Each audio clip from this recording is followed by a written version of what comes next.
I extend a warm welcome to our distinguished guest, Dr. Pawan Singh. He is Director of Indian Institute of Management, Tiruchirappalli. He has served as Director of Management Development Institute, Gurgaon, Director in charge of Indian Institute of Management, Indore, and Chairperson of the first Academic Committee of IIM Sambalpur. Dr. Singh has been Professor of Organizational Behavior and Human Resource Management at Indian Institute of Management, Indore for 15 years.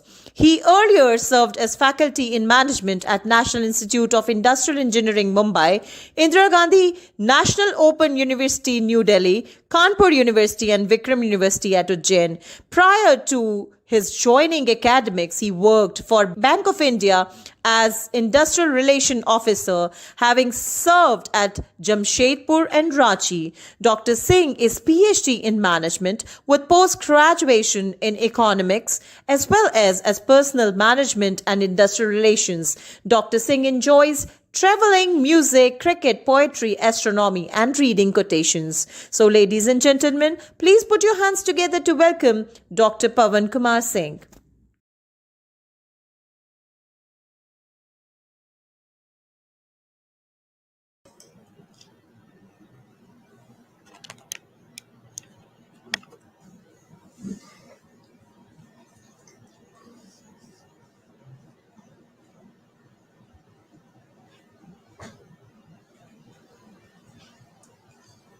Begin your talk, sir.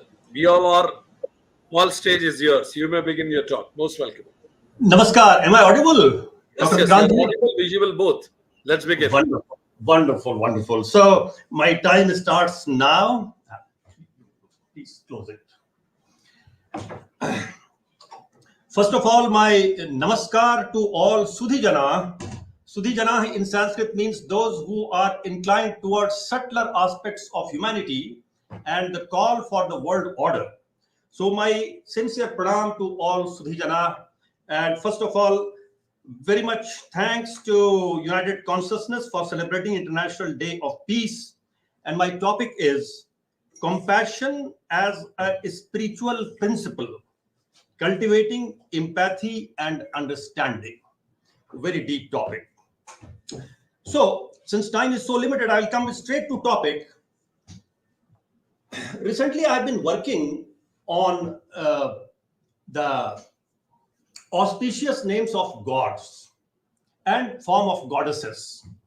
And very interesting insights are getting developed, because when I read various Sahasranamas and Shatnamas, Sahasranama means set of 1,000 names of the divine gods and goddesses, and Shatnama means 100 names of gods and goddesses.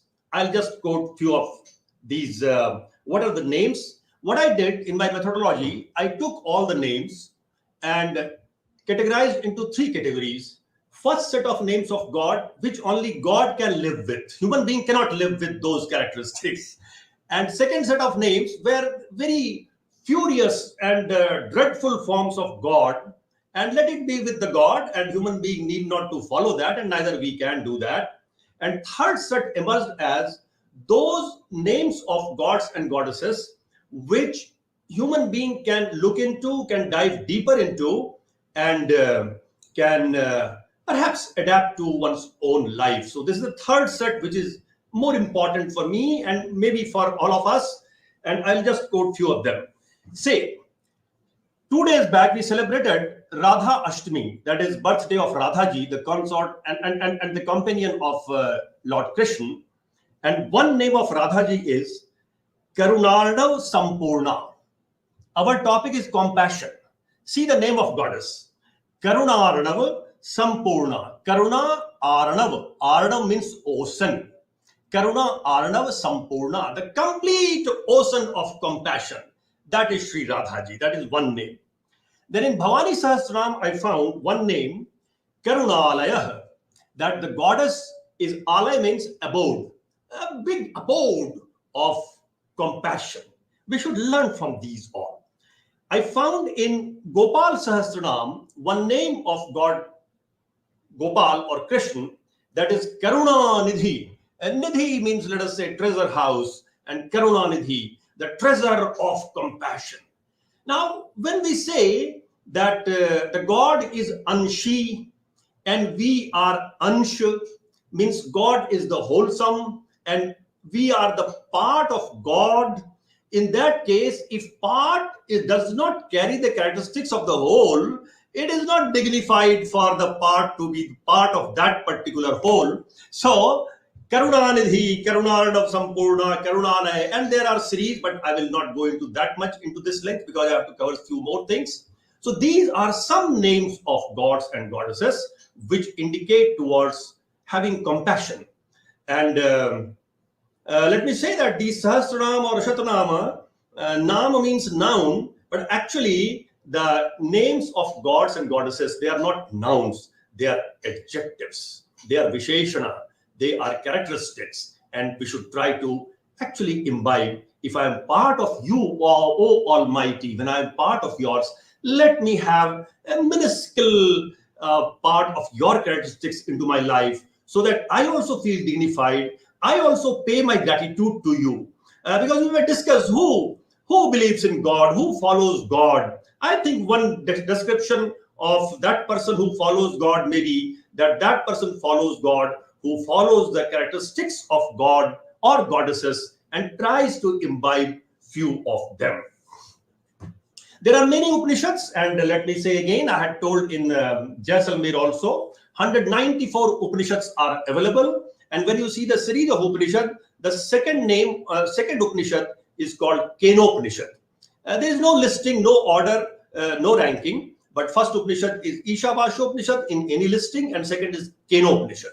There you see the God, how it has been described in Kenopanishad about Karuna, compassion. There is a two-word formula because in Kenopanishad, all sutras are small and very wonderful. So one sutra of Kenopanishad is Karunaiva Kelih. Karuna iva Kelih. Karuna means compassion. Iva means that is. And Kelih means favorite pastime. What you do, what you enjoy doing. Or let us say your hobby. So Karunaiva Kelih means it is a hobby of the God to be compassionate. It is hobby. And later on, I realized in my life that what we say as very important in life, and that second category of activity we say not so important in life, I find that what we categorize in our teen age as not so important actually is the most important for life. For example, a teenager may feel that my degree and my job, my profession is very important. Yes, they are very important throughout life, no doubt about that. But then a teenager feels that being compassionate, good to others, or working for creating the world order, creating a symphony around in the society, in the family, in the world order, these can wait, but actually they cannot wait. They cannot wait because Upanishad says that unless you realize yourself in this life is whole waste. So what we think in teen age, let us say, or in younger age, that these can wait, actually they cannot wait because your life is going very fast. Karuna Ivakeli. That is hobby of the God. Can our hobby be compassion? That is point one. Then compassion is a great virtue which we have to imbibe, and that is part of our character, that is part of our conduct, that is part of our nature. But once that karuna or compassion creates a permanent citizenship within us, then we start reflecting karuna. That is compassion. So first we have to understand, imbibe karuna, then only we can gift out my behavior. I can gift out my behavior to others with karuna, that is with compassion. And Patanjali says very beautifully, using the word karuna, Maitri karuna, mudita upekshanam, sukha dukha punya apunya vishyanam, bhavanatah chitta prasadanam, that your behavior towards others should carry 4 different colors as per the situation, because our response has to be contextual many times. It does not mean that we should be non-compassionate, but sometimes we have to play the role. We have to mask ourselves also. Anyway, so Patanjali says Maitri, that is friendliness, Karuna, that is compassion, Mudita means delightfulness, And upeksha means sometimes we should ignore something. Everything, if we keep taking into our personal account, you see, on behavioral pattern, then we will be really very disturbed. So, maitri, karuna, mudit, upekshanam, friendliness you should have, compassion you should have,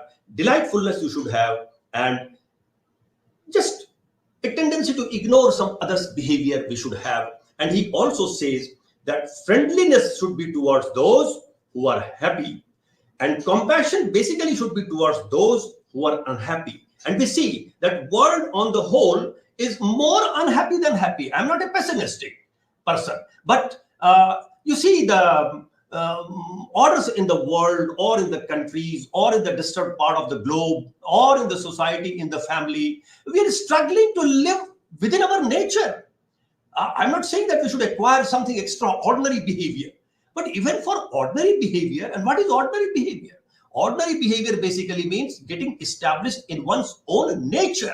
And our nature, I was listening to a learned speaker also, and Dr. Vikrantji was summarizing that I listened, that Anandamay Kosha, that is the innermost kosha of Panch Kosha given in Taittiriya Upanishad or Sarvasar Upanishad.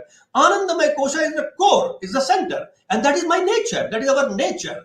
So if I am delightful, if I am blissful, that is my nature. If I am blissful, nothing extraordinary. If I am sad today, there is something extraordinary. So we should have compassion for those who have missed the rhythm of life, the rhythm of Sanskrit and rhythm of English. You see, there is rhythm between these two words, and seems that one has been taken from one another. So maitri, karuna for those who are basically established in certain kind of non-symphonic arrangement, and mudita, delightfulness. We should have delightfulness towards those who are virtuous. If I see a virtuous colleague around me, I should be happy. And upeksha for those who are a little wicked. Of course, nobody is wicked because everybody is God's son and daughter. But wickedness basically we acquire. And if somebody is showing wicked behavior, we should ignore to a certain extent. But after that, for the compassion of others, we should actually take certain actions against them. Because I will just, because time is running very fast, whether disciplining the rogue person is karuna? Question may rise. My answer is yes. Because unless we discipline the rogue person, the self-disciplined will not be motivated. And in order to have compassion for those who are already self-disciplined, we must discipline those who are indisciplined. Otherwise, I'm not showing compassion to those who are self-guided and self-disciplined. So this is what I understand through this Patanjali Yoga Sutra. Then Kathasarit Sagar, a very famous story book, because three famous story books are Panchatantra Hitopdesh and Kathasarit Sagar. So Kathasarit Sagar says, Karunardra hi sarvasya santoh karana bandhavah. Karunardra means one whose heart is full with compassion. Sarvasya, hi sarvasya, that person becomes friend to all without any reason. Because we become friend with some reason. If I become friend with some reason, my friendliness or friendship is a mean to acquire something. It is a sadhan, not sadhya. But friendliness for santa, for person with pious heart, friendliness is sadhya. It is a goal in itself. If you are my friend, that is goal in itself.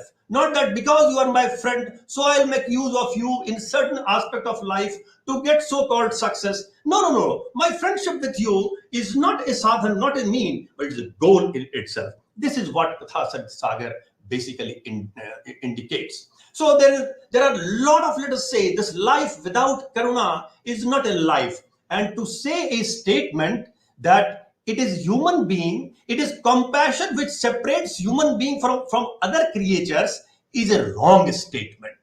It is compassion which separates human being with other creatures is wrong statement, because in other creatures like tree, or like, which is called basically jad, of course there is chetana there also, and in other creatures like maybe dogs or cats or donkey or any, they also have compassion, and there are many researches in the world of zoology itself that says that so ferocious animals also, they show compassion many times, and actually in turn human being have to learn from them, and not that human being has to keep declaring that it is compassion which separates human being from other creatures. So lesson of karuna and compassion is being available throughout our all directions, and we need to be sensitive learner and to have karuna, show karuna, conduct with karuna, and with this kind of, let us say, effect, there will be possibility that a person coming in your contact also becomes compassionate.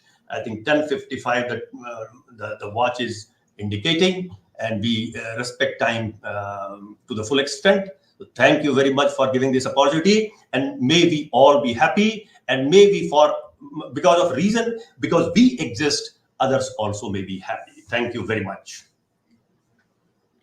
No wonder, Dr. Singh, that you are so popular in the fraternity of United Consciousness, and whomsoever ever listen or talk to you. It is so inspiring whatever you shared, and certain aspects. I never thought certain things like the way you mentioned that we are the part of that whole, and the part must carry characteristics of the whole if it is a part. So beautifully mentioned the concept of Karuna Arnava Sampurna Karuna Ale Karuna Nidhi. It's every cell of my body was filled with this virtue, what you mentioned. Even you mentioned about many scriptures like Kenopanishad, and making Karuna a hobby, as it is the hobby of the Bhagwan. You also mentioned about Yog Sutra, Maitri, Karuna, Mudita, Upeksha. You defined it beautifully. Sarvasara Upanishad, Taitri Upanishad. You invoked Anandamaya Kosha in everybody. Love the way you mentioned that Karuna needs to be the permanent citizen in us. So beautifully put. And you also mentioned about that people who have missed the rhythm of life, we should be compassionate towards them also. And you mentioned about Katha Sarit Sagar, that one whose heart is full with compassion becomes friend to everybody. And I especially loved when you said that Maitri is not a means towards something, it's an end in itself. And I think that's why you are a Vishwamitra. You are Mitra to everybody whosoever meets you. And people who are listening to us, Jan Singh Saab is an amazing singer also. Not only a great human being, amazing scholar, he's an amazing singer. He melts the whole environment and everybody into the symphony of life. Thank you very much, Dr. Pawan Kumar Singh ji, to be a part of the council and to bless us today with your time. Thank you very much. Thank you all. Thank you. In gratitude. Thank you. On behalf of United Consciousness, I thank Professor Pawan Kumar Singh for coming on to the platform of United Consciousness and sharing his views.